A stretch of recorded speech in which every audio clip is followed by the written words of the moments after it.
Hi, welcome to the Sankofa Pan-African series. First, have you downloaded your free copy of our children's illustrated biography of African legends yet? Please do so if you haven't. Don't forget that we owe our children a responsibility to expose them to our history. Also, please help us to continue bringing you videos like this one by supporting us through Patreon or by buying me coffee. Please subscribe, share and like our videos. Our legend today is George Padmore, Pan-Africanist, journalist and author. George Padmore was given the names Malcolm, Ivan, Meredith, Nurse at birth. He was born in 1903 to the family of James Hubert Alfonso Nurse, a local schoolmaster, and Anna Susanna Simister, a naturalist. He was born in Trinidad. Now, his paternal great-grandfather was an Ashanti warrior who was taken prisoner and sold into slavery at Barbados, where his grandfather was then born. Malcolm Ivan Meredith Nurse attended Tranquility School in Port-au-Prince before going to St. Mary's College in 1914. He then transferred to the Pamphilian High School, from where he graduated in 1918. After working for several years as a reporter with the Trinidad Publishing Company, he married Julia Semper and migrated to the United States to study medicine at Fisk University in Tennessee. This was in 1924. Nurse attended New York University but soon transferred to Howard University. It was during his college years that he became involved with the Workers, also known as the Communist Party. It was while engaged with this party that he adopted the name George Padmore. He officially joined the Communist Party in 1927 when he was in Washington, D.C., and was active in its mass organization to target Black Americans and the American Negro Labor Congress. In March 1929, he was a non-voting delegate to the 6th National Convention of the Communist Party held in New York City. Padmore was selected by the Communist Party to go to Moscow to deliver a report on the reformation of the Trade Union Unity League in 1929. Following his presentation, Padmore stayed in Russia to head the Negro Bureau of the Red International Labor Union. As head of the Council's Negro Bureau, he helped to produce pamphlet literature and contributed articles to Moscow's English language newspaper, the Moscow Daily News. In July 1930, Padmore was instrumental in organizing an international conference in Hamburg, Germany.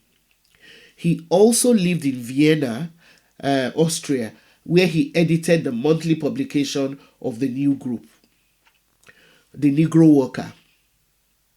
His activities in Germany ended in 1933 when the offices of the Negro Worker were ransacked by ultranationalist gangs following the Nazi seizure of power. So he became disillusioned when he saw that the Soviet Union was more interested in pursuing diplomatic alliances with colonial powers at the expense of colonized people. He severed his connections with the communist movement, which retaliated by expelling him. Meanwhile, he was barred from re-entry into the United States because he was a non-citizen and the government did not want to admit him because of his connection to communism. Padmore remained a socialist and kept looking for new ways to work for African independence from imperial rule. He relocated to France and began to write a book, How Britain Rules Africa. It was published in 1936. In 1934, Padmore moved to London, where he became part of a community of writers dedicated to Pan-Africanism and African independence. His boyhood friend, C.L.R. James, also from Trinidad, was already in London by this time. And then he was there writing and had started the International African Friends of Ethiopia in response to Italy's invasion of Ethiopia. The organization developed into the International African Service Bureau, IASB, which became a center for African and Caribbean intellectuals and their anti-colonial activities. Padmore was chair. Chris Braithwaite was its organizing secretary. He was from Barbados. And James edited its periodicals, International African Opinion. Ras Makonnen, who was from the British Guyana, handles the business end. Other key members included Jomo Kenyatta from Kenya and Amy Ashwood Garvey. They published small periodicals which were sometimes seized by authorities when they reached the colonies. They also published articles in other people's periodicals. For instance, the Independent Labour Party's new leader. Now, when Kwame Nkrumah arrived in London in May 1945 to study law, Padmore was on hand and he met him at the station. Padmore was then organizing the 1945 Manchester Pan-African Congress, which was attended by people like W.E.B. Du Bois. The Manchester Conference helped set the agenda for decolonization in the post-World War period. Padmore used London as his base for more than 2 decades while maintaining connections across the world, sending articles to international newspapers and keeping up a correspondence with American writers and activists like Du Bois and Richard Wright. At Padmore's urging, Richard Wright traveled to the Gold Coast, which is now Ghana, to experience the build-up to that country's independence. He wrote the Black Power in 1954. Padmore encouraged Nkrumah to write his autobiography.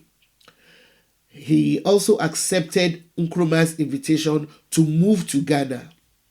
Unfortunately, he died on September 23rd, 1959, aged only 56, at University College Hospital in London. After his death, Nkrumah paid him glowing tribute. An example was the tribute he paid him on radio, in a radio broadcast, and I quote, "One day, the whole of Africa will surely be free and united, and when the final tale is told, the significance of George Padmore's work will be revealed." Padmore's ashes were buried at a Christiansburg Castle in Ghana on October 4th, 1959. On June 30th, 1963, the George Padmore Research Library was established in Accra, Ghana. And in 1991, the George Padmore Institute, based in North London, was founded. Thanks for watching. Please download your free copy of our children's books and support us through Patreon or by buying me coffee. Also, tell your friends about this channel. Thank you.